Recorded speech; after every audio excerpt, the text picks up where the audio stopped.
She didn't just enter the fashion world. Grace Jones kicked the door down, set her own stage, and dared anyone to look away. Tall, dark, bold, loud, androgynous, iconic. She challenged every rule, expectation, and standard the fashion industry had. This is the story of Grace Jones, a woman who turned rejection into power and made individuality a global movement. Grace Beverly Jones was born on May 19, 1948, in Spanish Town, Jamaica. She grew up in a strict, deeply religious household under the leadership of her step-grandfather, a Pentecostal bishop. Discipline was constant, and expression was limited. But somewhere within that structure, something rebellious began to grow. When she was 13, her family moved to Syracuse, New York. It was a total culture shock. She was teased in school for her Jamaican accent and dark complexion, but instead of hiding, she began to develop her identity as someone who refused to be small. She studied theater at Syracuse University, learning how to command attention and shape a character. But acting wasn't enough. The world was too big, and Grace needed more. So she left for New York City, and then she headed to Paris. When Grace arrived in Paris in the early 1970s, she stepped into a fashion world that didn't know what to do with her.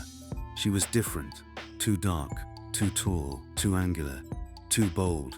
They didn't know where she fit in, but she didn't try to fit in.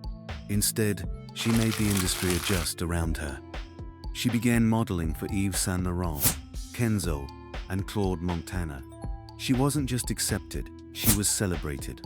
Grace brought something no one else could. Her presence was undeniable. She didn't just wear fashion, she transformed it. Her look was unlike anything seen before. Her shaved head, sharp cheekbones, intense stare, and bold style set her apart from every model of her time. She was androgynous before it was a trend. She wasn't selling beauty in the traditional sense. She was selling power.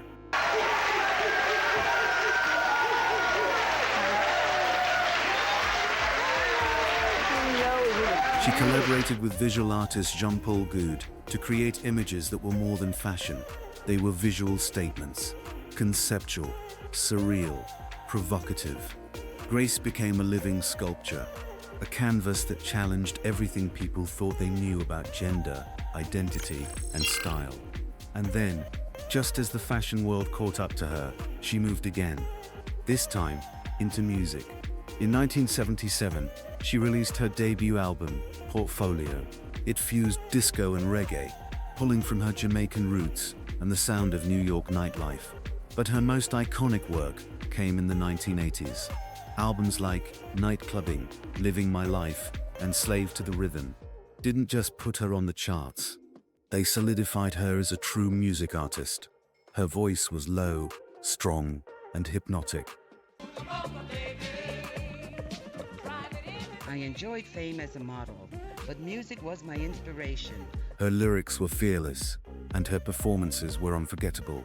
On stage, she was unpredictable.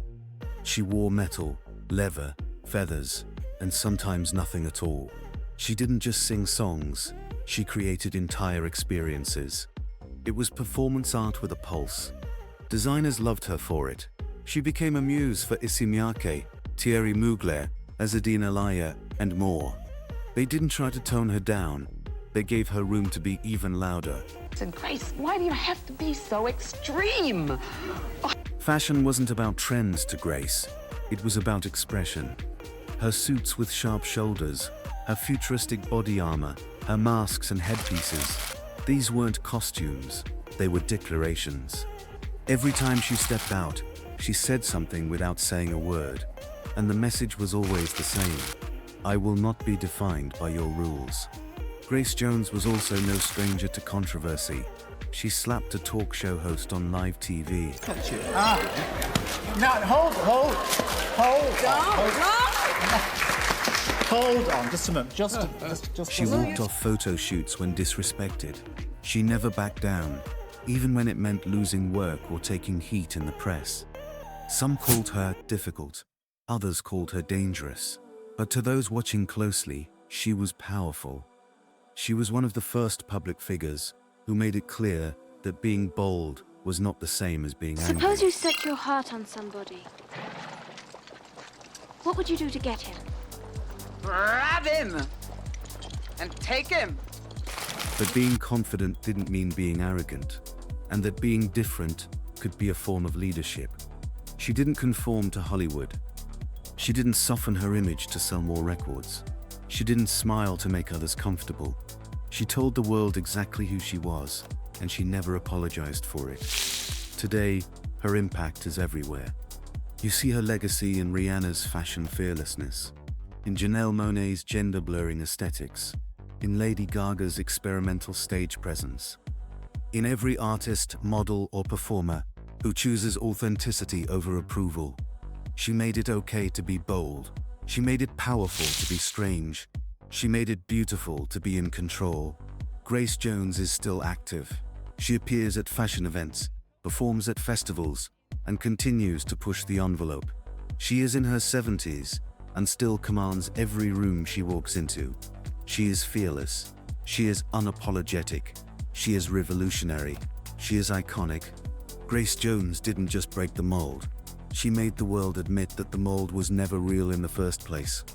Long live Grace Jones. The things to come, fluid, like the ocean. Just, comes when it's ready, it's gonna come. Is that right? Yeah. Is that the way you just That's the approach way, life? Pretty much. Yeah.